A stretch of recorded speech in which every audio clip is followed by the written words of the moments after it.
What is poppin' party people? It's Mikey124 and welcome to my inaugural episode of Free Games. This series is going to focus around the free games that are featured on the Xbox One and the PlayStation 4.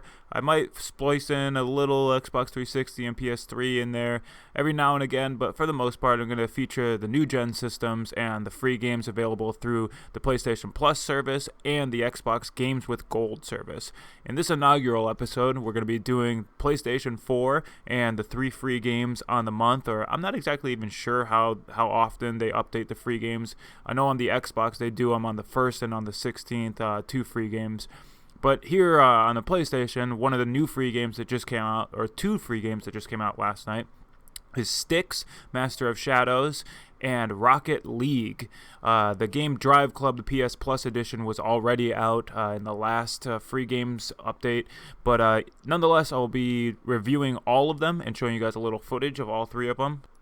And if you're confused on where to get these free games, simply go to the Store tab from the main menu of the PlayStation 4, scroll down the PlayStation Plus tab, and there should be three free games for you right there, as long as you're a PlayStation Plus member. And with that, let's get started on Driveclub.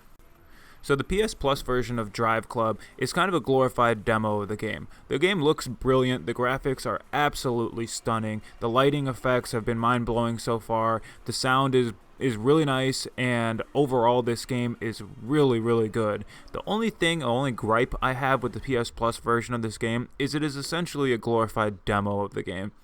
It gives you 13 tracks to race on, and it gives you customizable options on how you want to race on the track, whether it be weather, time of day, crowd density, slickness of the course, stuff like that.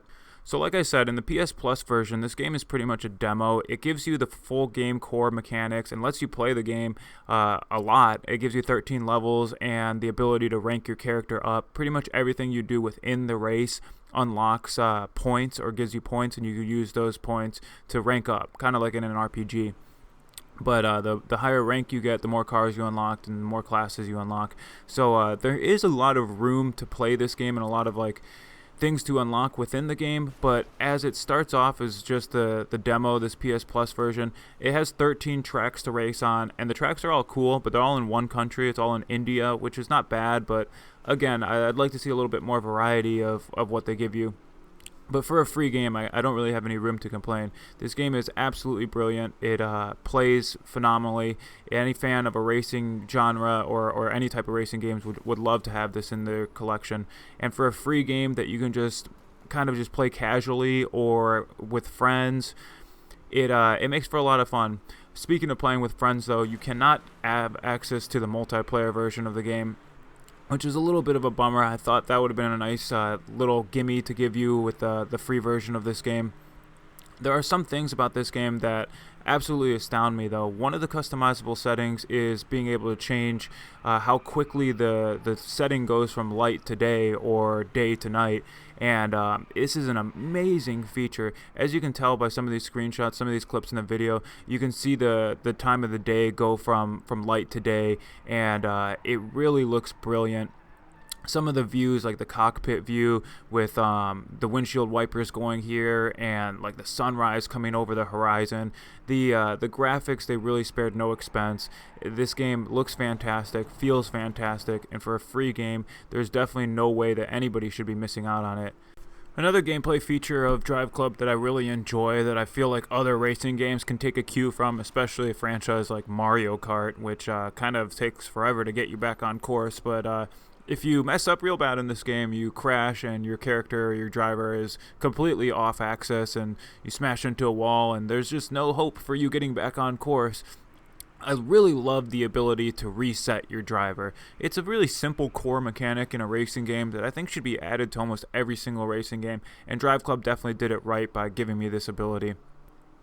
So overall, Driveclub is a great game. It's definitely worth downloading, and especially for free. I've kind of found myself wanting to buy this game personally because of how much fun I've been having. I really enjoy the graphics. I really enjoy the core mechanics of the game. The gameplay itself is a lot of fun, and mainly more than anything, I just really like the environments. I like seeing the different weather schemes. The cars are cool and all. I'm not a huge car junkie, but I do enjoy racing games a lot, and this is definitely one of the most fun racing games I've played since the whole new gen era. I played a couple of the Forza games. I played Forza 5 and Horizon, and I played Need for Speed as well. And this one might be the best one that I've played so far. And again, this is only the PS Plus demo version, so I can only imagine how great the actual game is. But final verdict on this game, it's getting pretty high honors. I really enjoyed this game a lot, and I think that almost any casual gamer or hardcore gamer would really enjoy it as well. So if you have the chance, and it's still on the PS Plus for free, please download this game.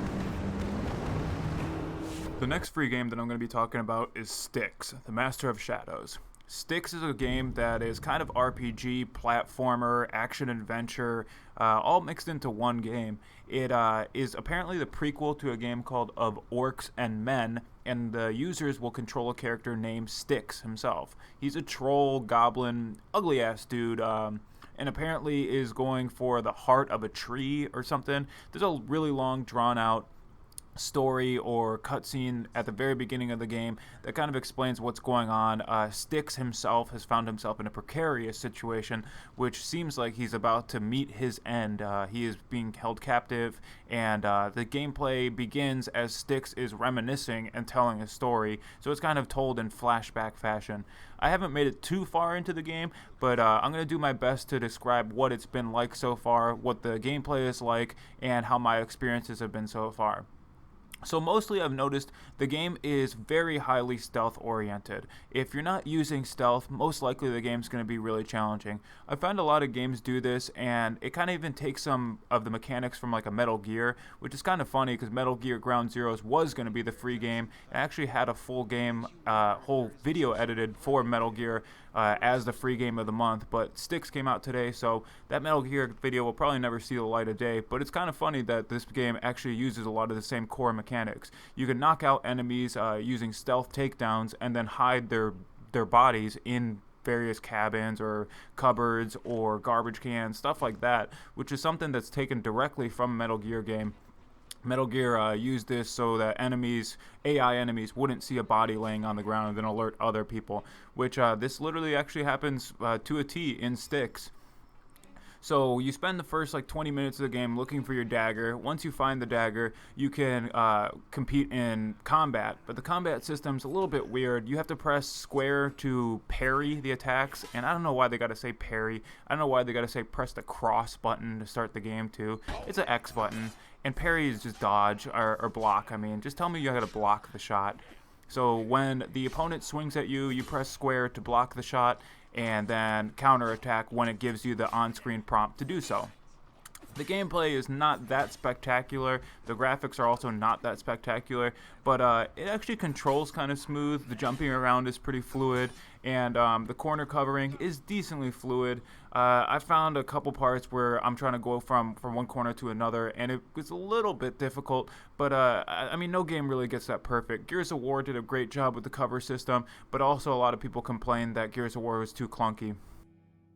I like jumping around in this game and looking for things to do, but the game really shines the most when you're doing stealthy things, taking out lanterns, throwing sand at the lanterns to be in the shadows. This game emphasizes being in the shadows, and I guess that's why they call it the Master of Shadows, which is essentially just a long, drawn-out stealth game.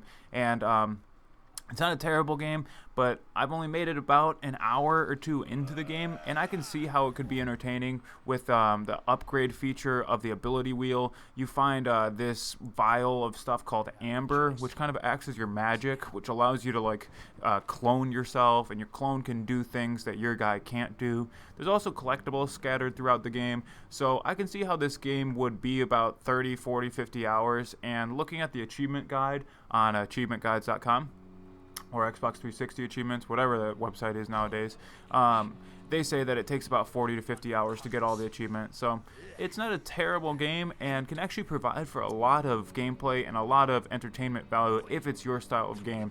Me personally, I don't hate it, I don't love it. I'd recommend it if you're looking for the gamer score or the trophies yourself. But if you're not, and you're just kind of looking for more cheap values and quick fun, I would definitely go with one of the other two free games of the month and not Styx. So my final verdict on Styx, it's an okay game, worth the download. If you're a trophy hunter, it's worth the download. If not, I might skip this one.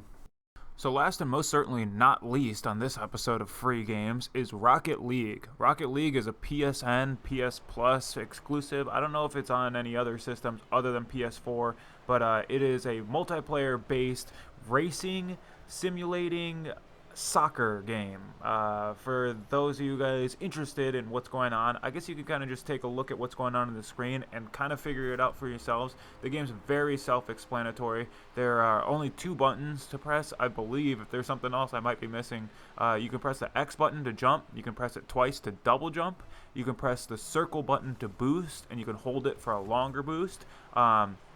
This first goal right here, that is against bots. This is my first game ever, and I was kind of confused on how to play it, so I played against bots. Anyhow, the game is really fast, action-based. It's primarily only multiplayer, and the multiplayer is where it really shines. You can play 4-on-4, 2-on-2, 3-on-3. I think the standard mode is 3-on-3, and that's the way that it kind of provides the most fun and the most overall, like, it feels like a more complete game. With the 4-on-4, there's a lot going on. There's a lot of people in a 4-on-4 game, and there's a lot of stuff going on. It's really cool, and it's really fun, but it is chaotic. And this game, it's different. It feels like something you've played before, but also feels brand new. You can hit the triangle button to get the ball to lock on the cam, or lock on ball cam, whatever they call it. And the game's just so fluid. The triggers control the throttle and the reverse, and the gameplay, it just looks really nice. The colors are super vibrant. If you know how to play soccer, if you understand the rules of soccer, you'll have no problem figuring out how to play this game, how to play defense, clearing people's shots. And this is actually one of the most innovative games I've seen in a long time, and it's a really simple concept, if that makes any sense. It's simple yet very innovative, and so far, the little bit that I've played, I have loved this game. Like, I really think that they got something special going on here. I feel like any casual gamer can pick it up. I feel like any hardcore gamer can have a ton of fun playing this game. And this is, by far, of the 3 games that are free right now, this is the one that you must own, because I'm not sure how long this will be free, if they eventually plan on charging for it. But as long as it is free, get yourselves a copy of this game, because it is a ton of fun. You'll be playing it by yourself. You'll be playing with friends. Again, simple concept for a game. You can pretty much watch the video and self-explanatory figure out what you're supposed to do and how to do it. But it doesn't really do it justice till you play it yourself. The sound is great. Like I said, the colors are vibrant. The graphics are beautiful. There's customizable stuff for your car, if you guys are into that stuff. But more so than anything, it's just the gameplay that stands above everything. It feels like it could be like a mobile game or something that like you just play on the go. But it is a great game. I hope eventually they put it on a Vita or something that is mobile that can get more users onto it. But it's a great game. So with that, in conclusion, I will say that the best free game of the month, or of this period, is definitely this one, the Rocket League. The other 2 games are good, and Driveclub I really, really enjoyed. Styx, I said I might pass on it, but this one is a must-have, and Driveclub's really a must-have too. So I hope you guys enjoyed this video. This is the first episode, my first try at a PSN free games. I will be doing an Xbox version of this. If you like the video and you're not subscribed yet, please subscribe. Leave me a like on this video itself. Leave me a comment in the comment section. Tell me what you guys thought about it. Give me some more feedback. And I will be back tomorrow with another Battlefield Friday. Hope you guys enjoyed the video. Thanks again. Take care. Bye-bye.